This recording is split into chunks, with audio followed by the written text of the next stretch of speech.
yo doy TRH y voy a ver cómo se me modifica la TSH. Me pregunta esto, una TSH alta.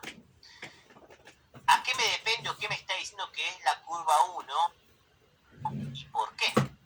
Para eso yo tengo que recordar un poco el sistema del eje de las hormonas tiroides. TSH, T3 y T4.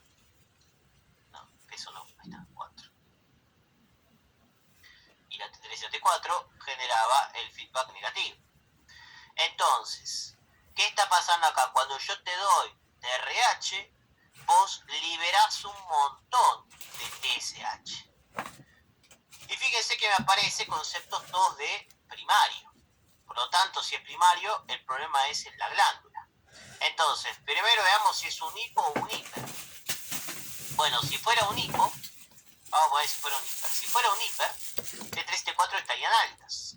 Por lo tanto, ¿yo qué haría? Estaría generando mucho feedback negativo y TRH y TSH estarían bajas. Por lo tanto, en un hipertiroidismo primario, ¿yo encontraría TSH alta? No, la encontraría baja. La 3 es un hiperprimario.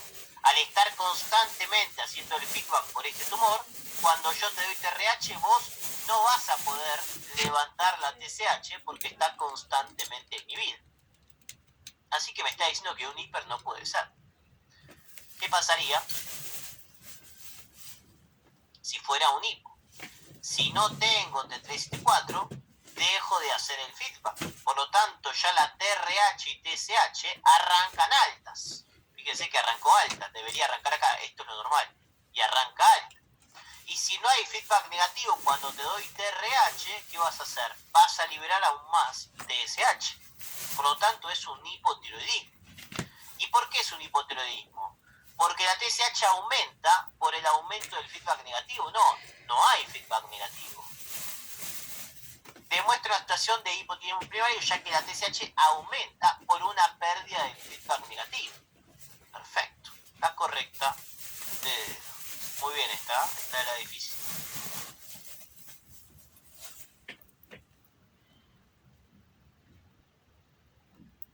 Vamos, no se queden atrás. Vamos, voten.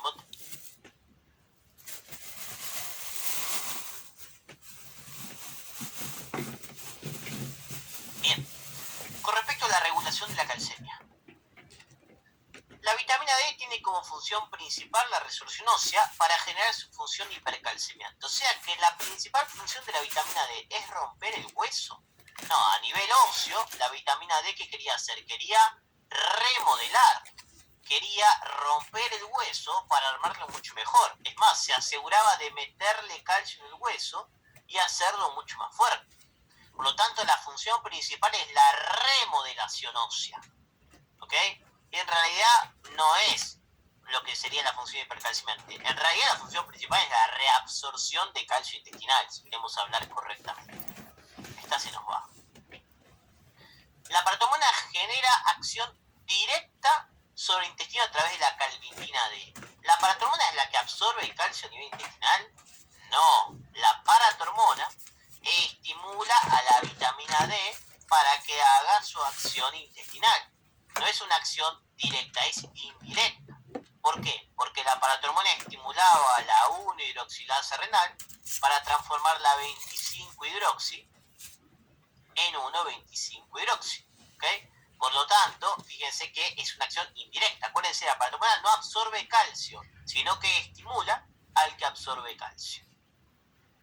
La paratormona actúa directamente sobre el osteoclasto, no, actúa sobre el osteoblasto. Acuérdense, a través del sistema RANK ligando. Y por descarte, la enzima 24-hidroxigenasa se encarga de inactivar la vitamina D. Esta capaz era bastante compleja en contenido, pero fíjense cómo las otras se descartaban fácilmente. Correcta de dedo. Cuando yo tengo un exceso de vitamina D, por ejemplo, porque tomé mucho sol, mi cuerpo lo que hace es por la 24-hidroxilasa inactivarla. Así no tengo un exceso de la función.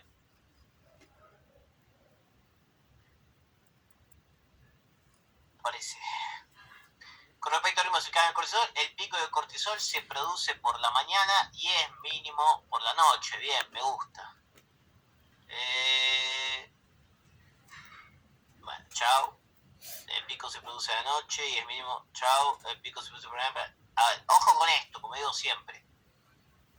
Esto es el pico de cortisol. El pico es por la mañana y mínimo por la noche. Esto no es un segundo pico, no llega a ser un segundo pico. Así que, acuérdense esto. Bien, muy bien, perfecto.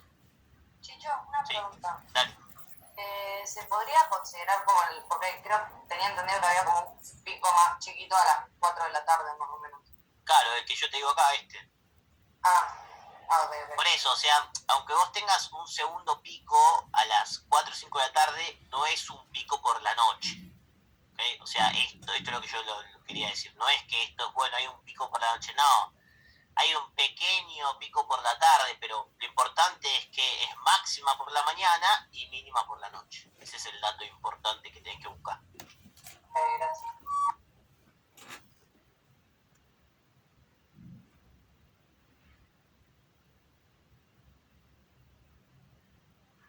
¿Cuál de estas corresponde a una función extrafisiológica del cortisol o en exceso?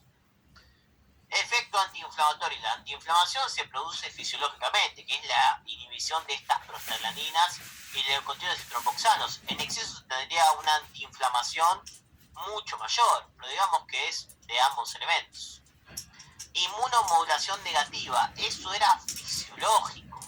Lo que hacía era evitar el exceso de la respuesta inmune. En exceso tenía inmunosupresión, que ahí sí me sacaba la respuesta inmune y era propenso a enfermedades. Fijación de memorias al revés. Cuando tengo un exceso de cortisol, no puedo generar correctamente las memorias, hasta puedo tener daño a nivel del hipocampo. El efecto mineralocorticoide débil era específico del exceso.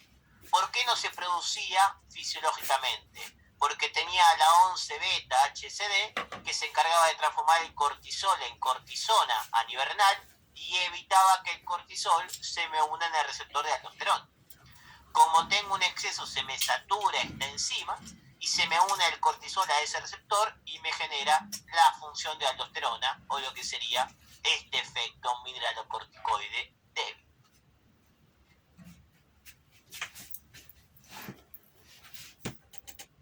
¿Funciones corresponde a la somatomedina C o IGF-1? ¿Qué es el IGF-1? Factor símil insulina.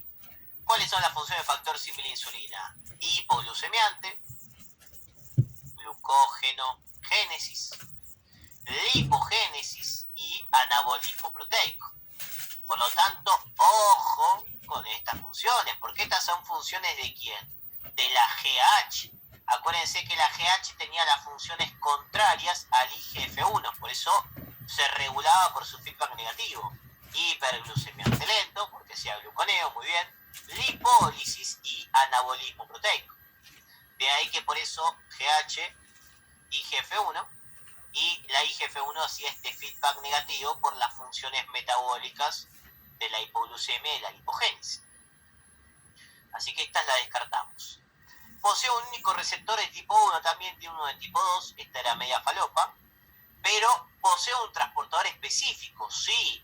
Acuérdense que las hormonas proteicas también podían tener hormonas transportadoras, y esta lo tiene, que son los IGF-BP.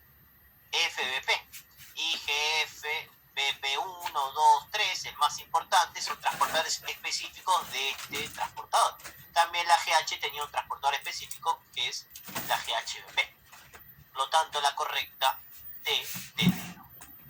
O por descarte, o por este concepto importante.